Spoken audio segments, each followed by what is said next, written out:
Welcome to another episode of Wealth Beyond Numbers. We continue the conversation with Dr. Irma Campos. And today we're going to talk about trends in psychology, in the business world. But before I kind of ask you now, as I was thinking from our last segment, sometimes business owners, and we're in South Florida, it's a very entrepreneurial city. Businesses just start like as a mom and pop, husband and wife start a practice. Then they need to pay off their bills. Then they lease space. Then they hire employees, 1, 2, 3, as their business grows and as their needs grow. But you often see that the employees that as you bring get very little to sometimes no training.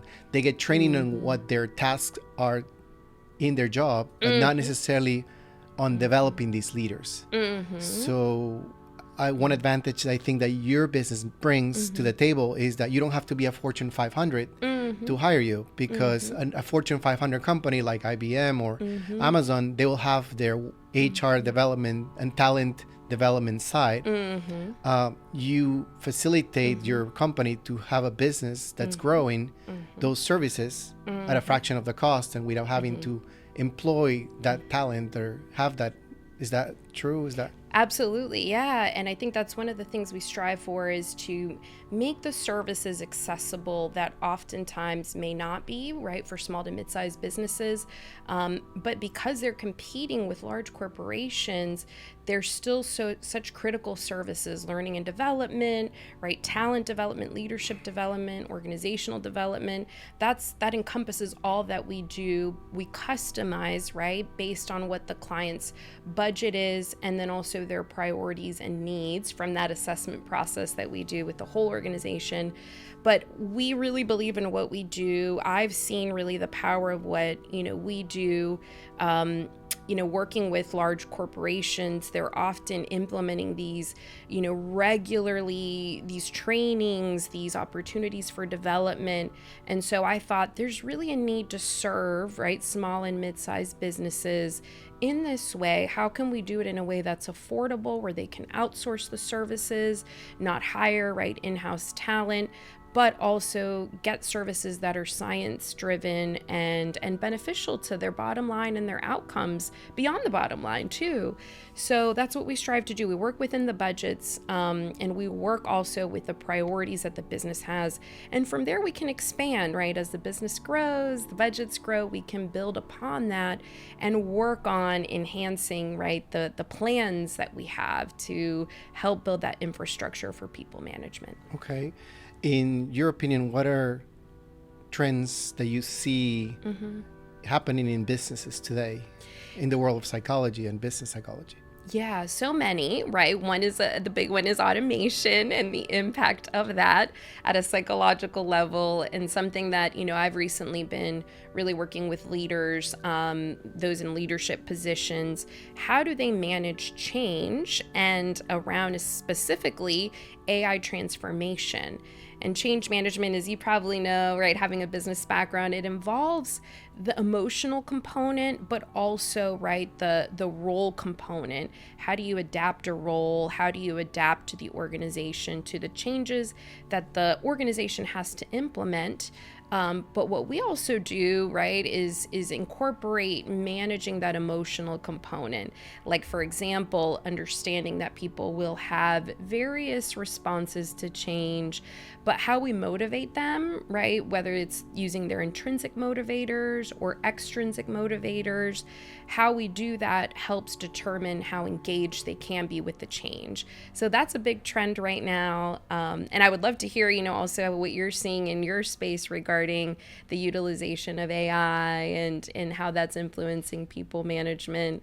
But that's a big trend. We're also seeing the trend of valuing interpersonal skills or soft skills, right?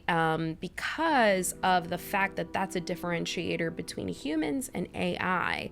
AI can't quite yet, right, have the same level of empathy, of critical thinking, of being able to use executive functioning like humans can. So we're trying to really tap into that and recognize that that's an important differentiator between certain humans and then automation itself and AI.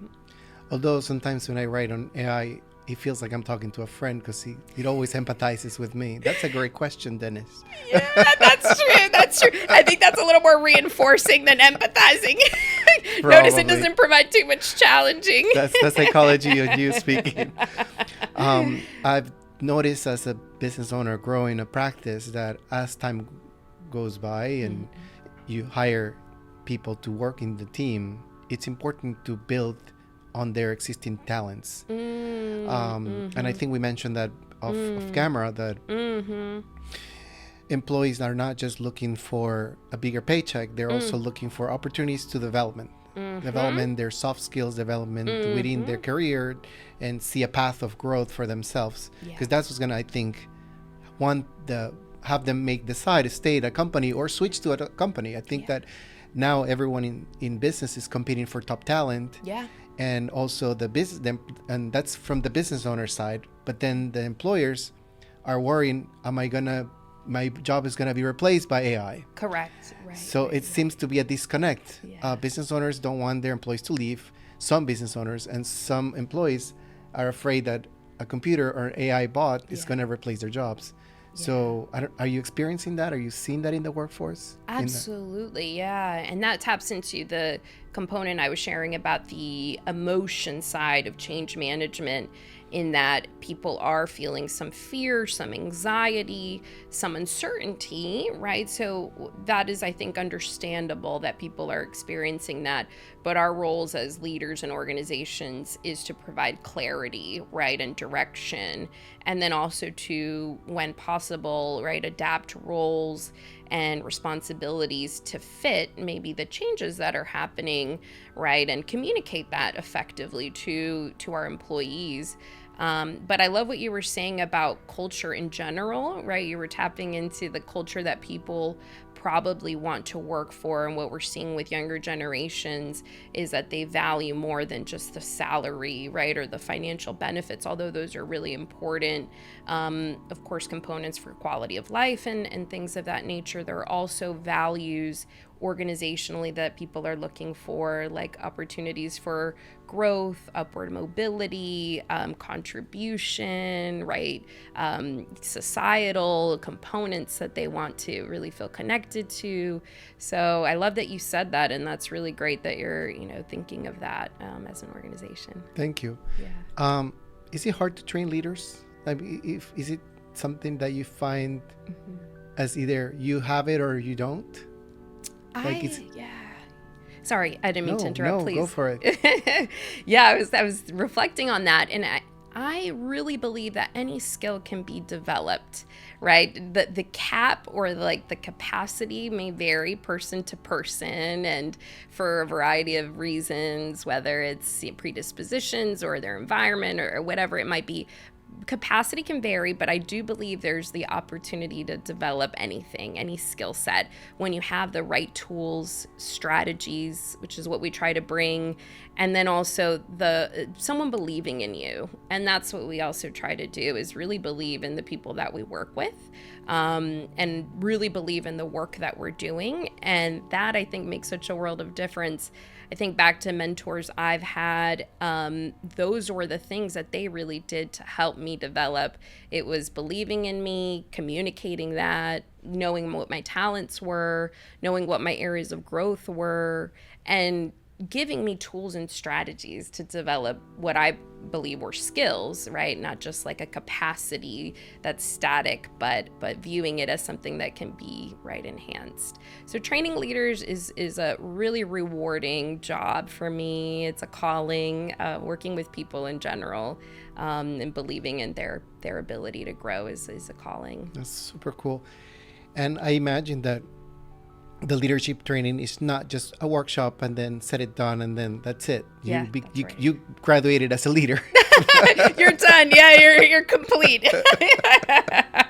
That would be ideal, right? It'd be so easy, but no, it is ongoing, and that's where we encourage, right, the services to be ongoing.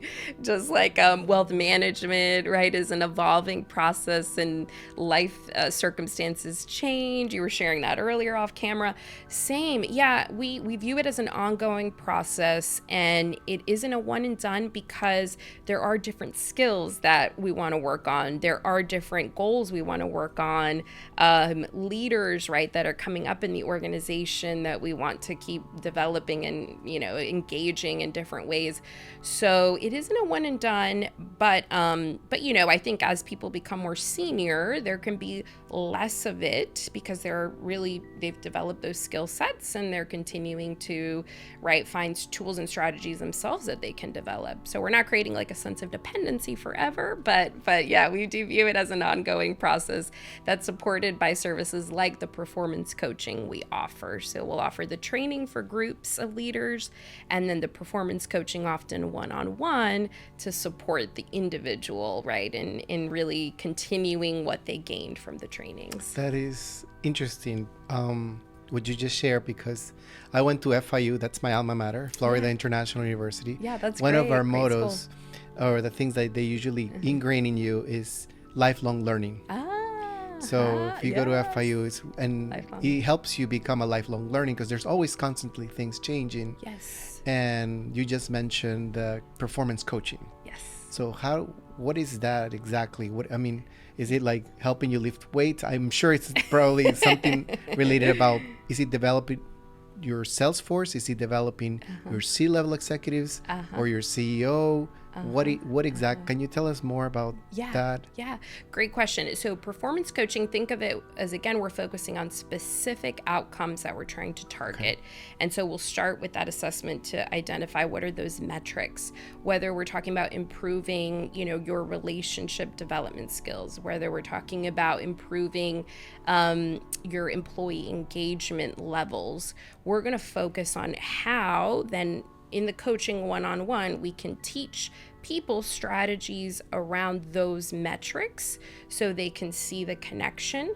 What we're doing often in performance coaching is tapping, though, into the thoughts, the emotions, the relational, right, components, the perspective piece, or what people will often call mindset piece.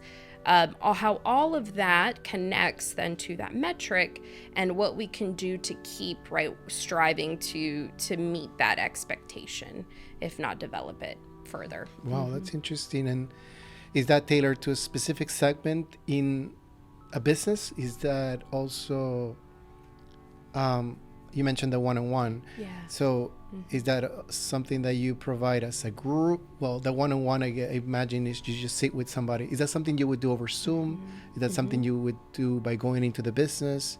How do you what's your process when you talk to a company and when you do these services? Yeah, great question. So it's a variety. It can look a variety of ways. Some people will come to my office if they want it to be a little bit more confidential, right? We have an office where they can come into.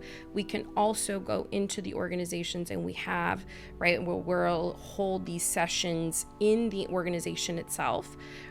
We do prefer to do it one-on-one for the performance coaching piece. The leadership training piece will often be in that group setting. And then we can have like breakout sessions where people are practicing skills that they learned in the training together, and they give each other feedback, for example.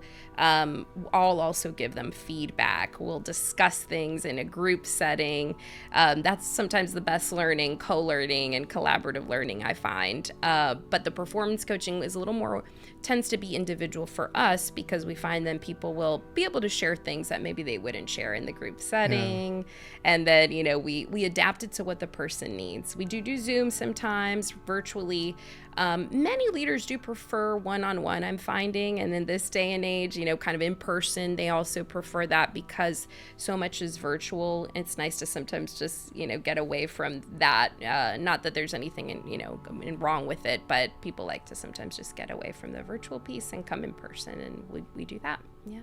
Yeah, I think there's been a trend since the last year and a half that people are starting to move back into the office over work remote. Is that something you're also seeing from your side?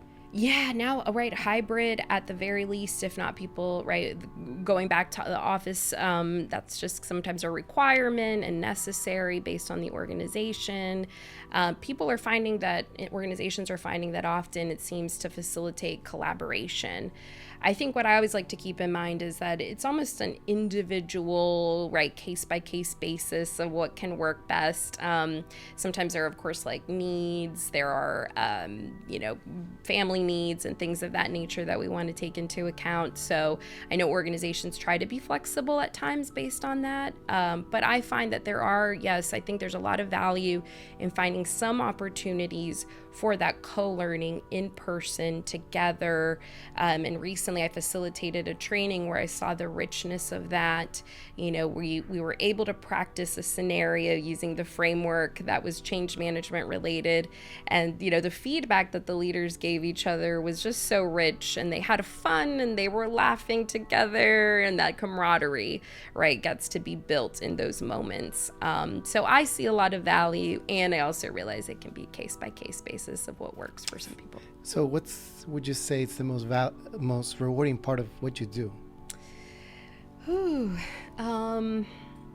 Let's just translate it from what you share, 'cause your lights got up and you got so excited when you share that. So great. Thanks for noticing that. I would say seeing the change and seeing people feel good about the change that they've engaged in when they have worked so hard.